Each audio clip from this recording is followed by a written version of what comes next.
हाय दोस्तों, अगर आप एक सैलरी टैक्स पेयर हैं या स्मॉल बिजनेस ओनर हैं, तो ये 5 चीज़ें फॉलो करने से आप सेव कर सकते हैं हर साल अपनी इनकम का एटलीस्ट 10%।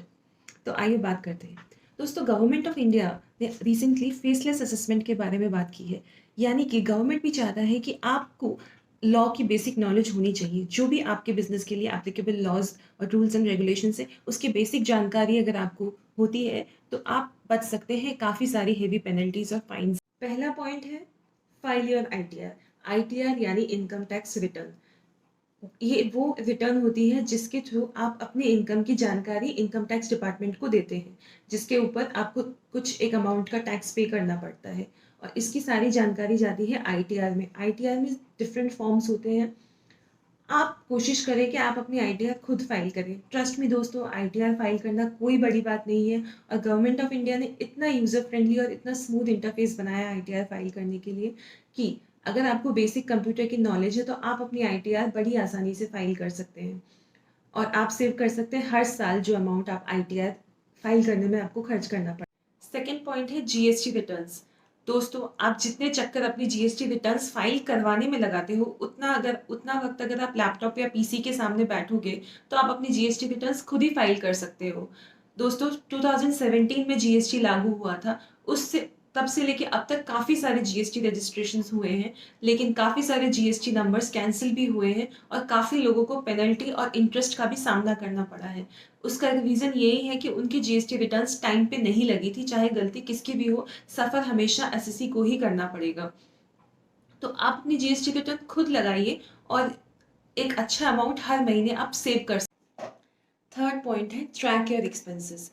दोस्तों, कोविड-19 के बाद हमारी सेल्स काफ़ी कम हो गई है, लेकिन हमारे जो कॉस्ट फिक्स्ड इन नेचर थे वो उतने के उतने ही रह गए हैं। बहुत ज़रूरी होता है कि आप अपने खर्चों को कंट्रोल करें। यानी आपको अपनी एक्सपेंसेस की पूरी जानकारी होनी चाहिए। दोस्तों, काफ़ी सारे सॉफ्टवेयर्स और एप्लीकेशंस हैं जिसके थ्रू आप अपने एक्सपेंसेस की जानकारी रख सकते हैं। और इनफैक्ट अगर आप सॉफ्टवेयर के साथ कंफर्टेबल हैं तो आप मैनुअली भी उसकी जानकारी रख सकते हैं। और जब भी आपके एक्सपेंसेस कैलकुलेट होने लग जाएंगे तो जाहिर सी बात है कि आपका प्रॉफिट अपने आप इंक्रीज होने लग जाएगा। फोर्थ पॉइंट है सेविंग्स एंड इन्वेस्टमेंट। आपका सबसे अच्छा दोस्त वही होता है जो मुश्किल के टाइम पे काम आए, और सेविंग्स आपके सबसे अच्छे दोस्त होते हैं। आपका जब भी फाइनेंशियल क्रंच आप फेस करते हैं, तब ये जो सेविंग्स होता है वो as a backup fund act करता है।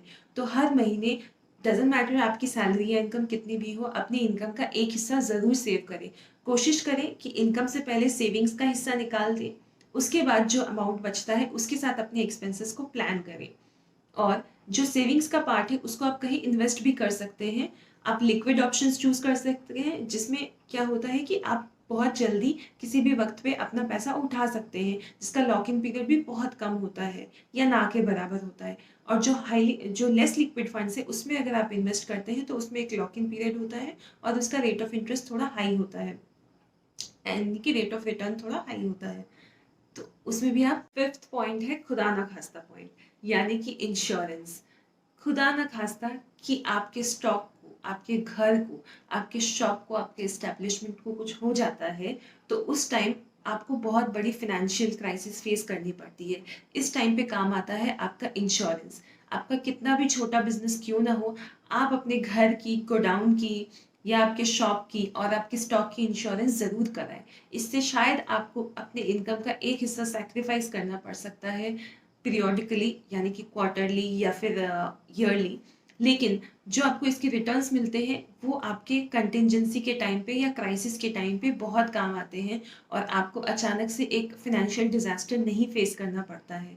तो इन पांचों तो दोस्तों, इन 5 बातों का ध्यान रखिए और आप अपनी इनकम का एटलीस्ट 10% सेव कर सकते हैं, और आपको फालतू की परेशानियों का सामना भी नहीं करना पड़ेगा। यानी इनकम टैक्स रिटर्न फाइल नहीं किया तो पेनल्टी, जीएसटी रिटर्न नहीं फाइल किया तो पेनल्टी, खुदा ना खास्ता कुछ हो गया तो फाइनेंशियल क्राइसिस। इन सब से अपने आप को हमेशा सिक्योर करके चलिए और हमेशा अपनी इनकम का ये पार्ट सेव करते जाइए। Thank you so much for watching.